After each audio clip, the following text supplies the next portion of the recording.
आज का जो ये लेक्चर है वो फोकस्ड है फंक्शंस के ऊपर।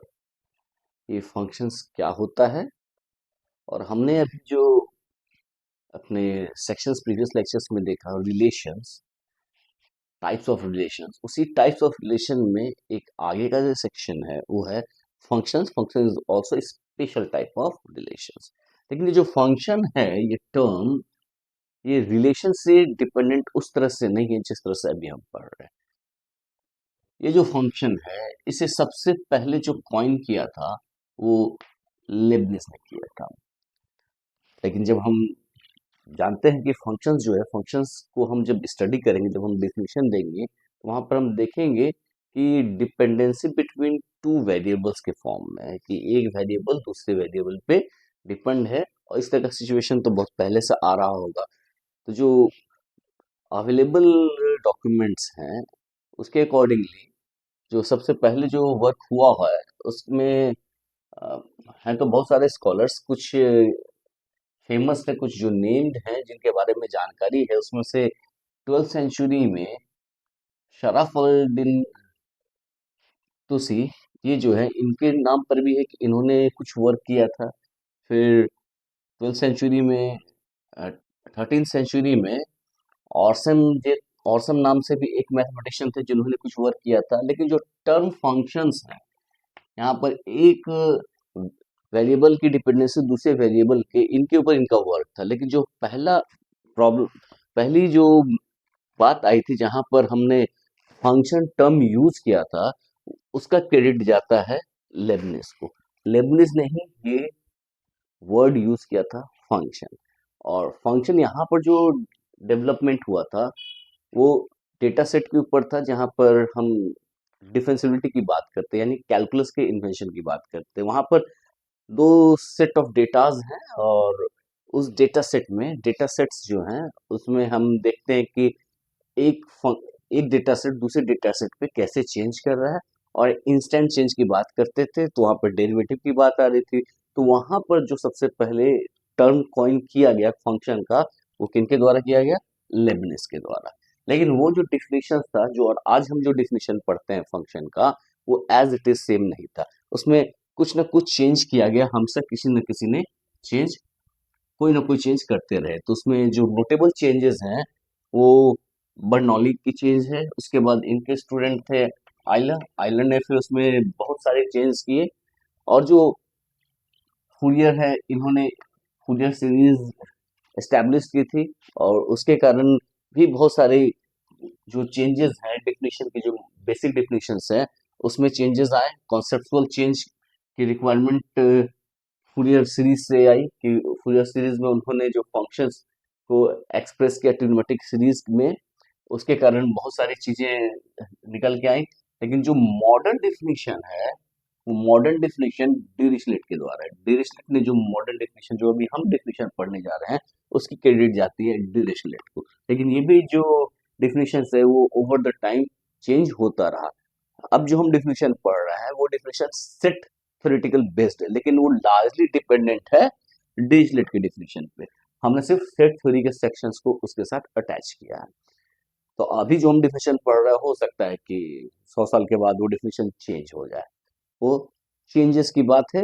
कुछ ना कुछ यदि कोई नया इन्वेंशन होता है मैथमेटिकल फील्ड में, कुछ नया बेसिक कॉन्सेप्ट, फंडामेंटल कॉन्सेप्ट में चेंजेस आते हैं तो उसके अकॉर्डिंगली डिफिनेशंस में भी कॉरस्पॉन्डिंग चेंज आते हैं। तो आज जो हम डिफिनेशन पढ़ेंगे वो सेट थ्योरेटिकल बेस्ड डिफिनेशंस है। और सेट थ्योरी की इन्वेंशन अराउंड 1902 में कही जाती है कैंटर्स के द्वारा। वो डिफिनेशन, उसमें भी चेंजेस के बारे में बात की जाती है। सेट थ्योरी का जो इंट्रोडक्टरी लेक्चर है उसमें मैंने कुछ उससे रिलेटेड बातें कही हैं। आज जो है हम टोटली फोकस करेंगे जो फंक्शन की जो डेफिनेशन है उसके ऊपर। और फंक्शन की डेफिनेशन की बात करते हैं तो फंक्शन डेफिनेशन सेट बेस्ड है।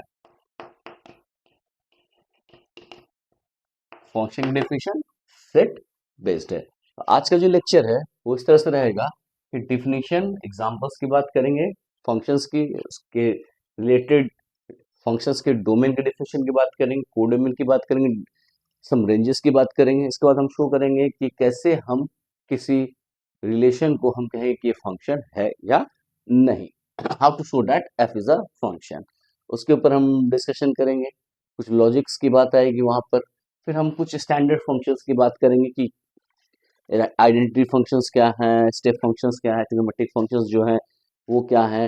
अब इन फंक्शंस की बात करेंगे तो इसको समझने की कोशिश करेंगे, इनके ग्राफ्स कैसे हैं, इनके डोमेन कोडोमेन रेंजेस की बात करेंगे, जिससे एक ओवरऑल पिक्चर आए कि ये क्वांटिटीज हैं क्या। इसके बाद जो हम आएंगे, अब फंक्शन का जो ब्रॉड क्लासिफिकेशन है, बेसिकली चार ब्रॉड क्लासिफिकेशन है, वो है वन वन फंक्शन जिसको हम इंजेक्टिव फंक्शन से बोलते हैं, और many one function, one one का जस्ट जो वन वन नहीं मेनी वन हो जाएगा। फिर उसी तरह दूसरा ब्रॉड क्लासिफिकेशन है इनटू एंड ऑन टू में। अब इसी के दोनों को मिक्स करके बाइजेक्टिव फंक्शंस की बात आती है, जो वन वन फंक्शन भी हो और ऑन टू फंक्शन भी हो। ऑन टू के लिए हम सर्जेक्टिव फंक्शन भी उसे कहते हैं। तो ये जो ब्रॉड क्लासिफिकेशन है, charge one one function, onto function, many one function and into functions, इसे हम इसके डिफिनेशंस को देखेंगे, कुछ एग्जांपल्स को देखेंगे, ये कॉन्सेप्ट्स क्या है उसके बारे में हम डिस्कस करेंगे। उसके बाद हम आएंगे कंपोजिशन ऑफ फंक्शंस, फंक्शंस को हम कैसे कंपोज करें, तो addition of functions, multiplication of two functions, division of two functions, ये सारी चीजें तो सिंपल है, लेकिन उससे उसी से थोड़ा सा अलग है कंपोजिशन ऑफ फंक्शंस। इसमें कुछ डोमेन्स रोल प्ले करते हैं, और कंपोजिशन ऑफ फंक्शंस में कुछ रिजल्ट्स हैं, जैसे एफ फंक्शन और जी फंक्शन है, तो F O G, composition of F of G, ये फंक्शंस क्या होंगे, इसके क्लासिफिकेशन की बात करेंगे कि ये यदि एफ और जी जो है वो वन वन है, ऑन टू है, तो एफ ओ जी कैसा होगा, यदि F O G one one onto है तो एफ और जी के बारे में हम क्या क्या कह सकते हैं, वो सारा सेक्शन इसके ऊपर आता है। और आज का लेक्चर जो वो एंड होगा वो होगा रिकर्सिव फंक्शन से। तो स्टार्ट करते हैं आज का लेक्चर।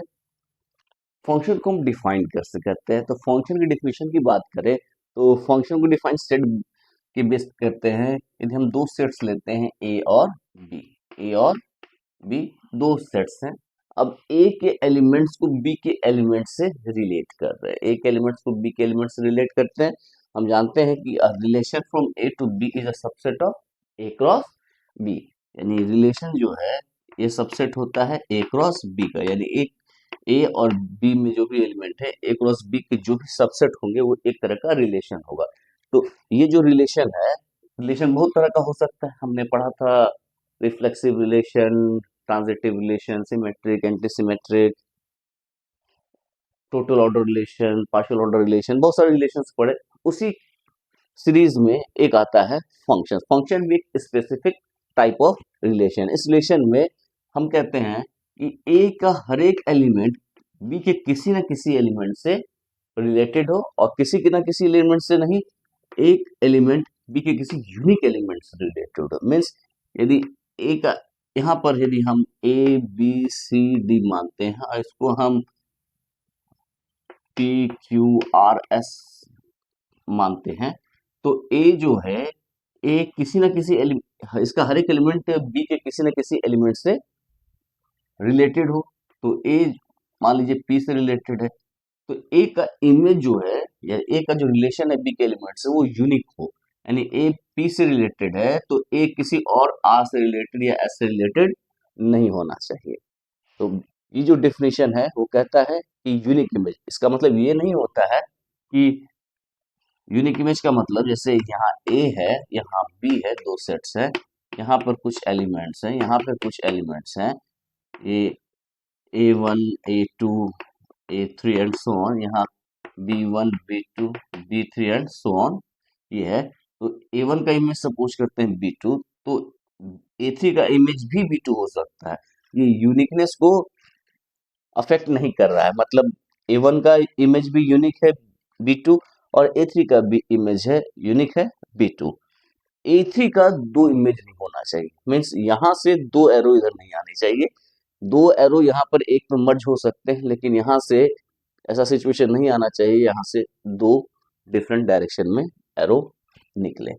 तो ये जो इमेजेस, ये जो डिफिनीशन है, इसे ही हम लिखते हैं, हम लिखते हैं a relation, a function is a relation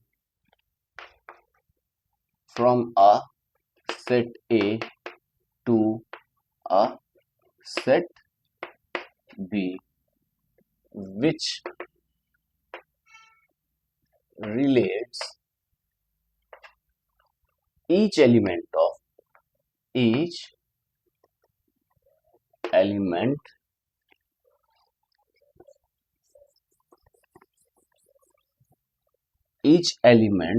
of A to a unique element of B. तो फंक्शन क्या है, एक रिलेशन है। किस तरह, एक सेट ए से दूसरे सेट बी के ऊपर एक रिलेशन है। किस तरह का रिलेशन है, जिसमें ए के हर एक एलिमेंट को बी के किसी न किसी यूनिक एलिमेंट पे हम मैप करते हैं। ठीक है, फंक्शन का ही दूसरा नाम मैपिंग भी है। इसे हम क्या बोलते हैं, मैपिंग भी बोलते हैं। मैपिंग भी बोलते हैं, इसका दूसरा ट्रांसफॉर्मेशन भी है। तो अब यदि फंक्शन दिया हुआ है तो इसमें हमने क्या देखा, नोट करने वाली बात जो है वो दो बात है। पहला, F A is defined for all A belongs to A. यदि एफ ए से बी में फंक्शन है, एक सेट ए से दूसरे सेट बी में फंक्शन है, तो क्या रिक्वायरमेंट है, पहला रिक्वायरमेंट है then F is defined for all A belongs to A, यानी ए के हर एक एलिमेंट के लिए एफ ऑफ ए डिफाइंड होना चाहिए। और दूसरा, F A has unique value in B. Function के डिफिनेशन से रिलेटेड दो बातें हैं here. A is called domain of the function।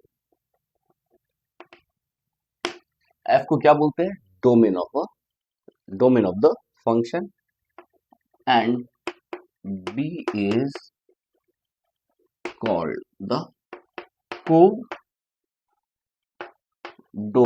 of the function. इसको कोडोमेन ऑफ द फंक्शन बोलते हैं। यहाँ पर एक फंक्शन से ही रिलेटेड एक टर्म आता है जिसको बोलते हैं range. Range of a function.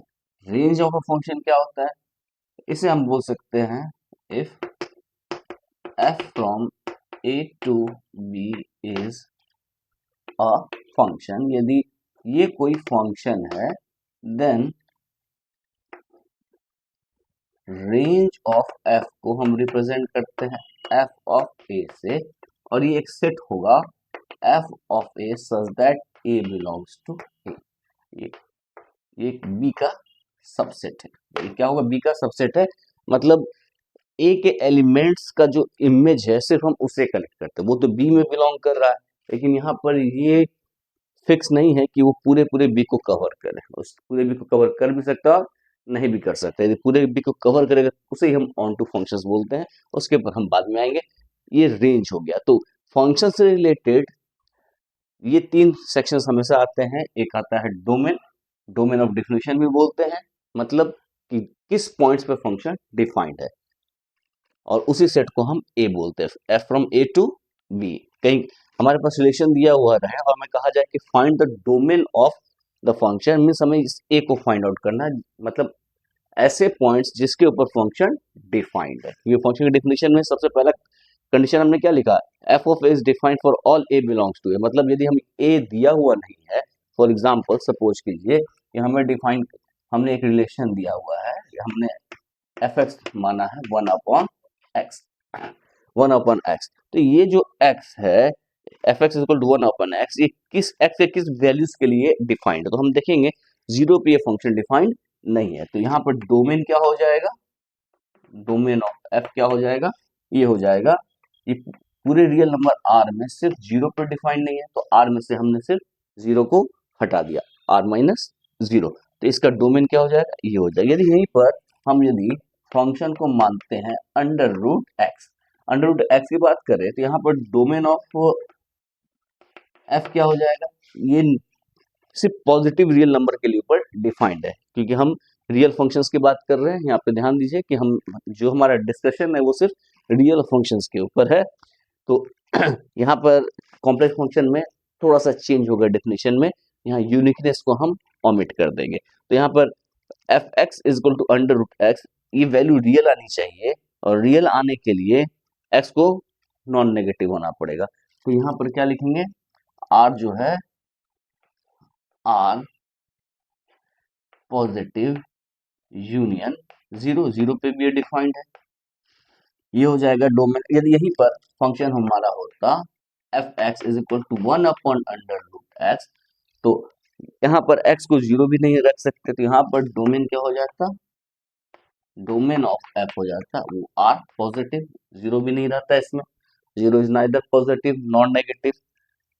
ये डोमेन्स को हम बहुत आसानी से फाइंड आउट कर सकते हैं, सिर्फ हमें ध्यान रखना होगा कि किस फंक्शन, सपोज कीजिए कि हमने एक फंक्शन माना F X is equal to X square minus four upon X minus two, ठीक है। तो इसका डोमेन क्या होगा, तो यहाँ पर हम देखेंगे X is equal to two रखेंगे तो जीरो बाई जीरो का फॉर्म आ जाएगा, जो इनडिटरमिनेट फॉर्म है, मतलब zero X is equal to two पे फंक्शन डिफाइंड नहीं है। तो यहाँ पर डोमेन क्या हो जाएगा,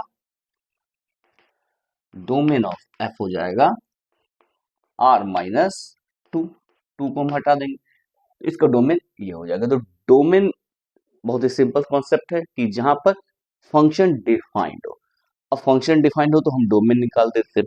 अब दूसरा जो प्रॉब्लम आती है, यदि फंक्शन हमारे पास जो भी है फंक्शन हमारा, तो हमारा दूसरा डोमेन और डिफिनेशन तो यहाँ से एफ से पता चल जाता है। दूसरा प्रॉब्लम आता है कि यदि वो फंक्शन है तो यूनिक वैल्यू उसकी है या नहीं, मतलब यूनिक वैल्यू कहने का मतलब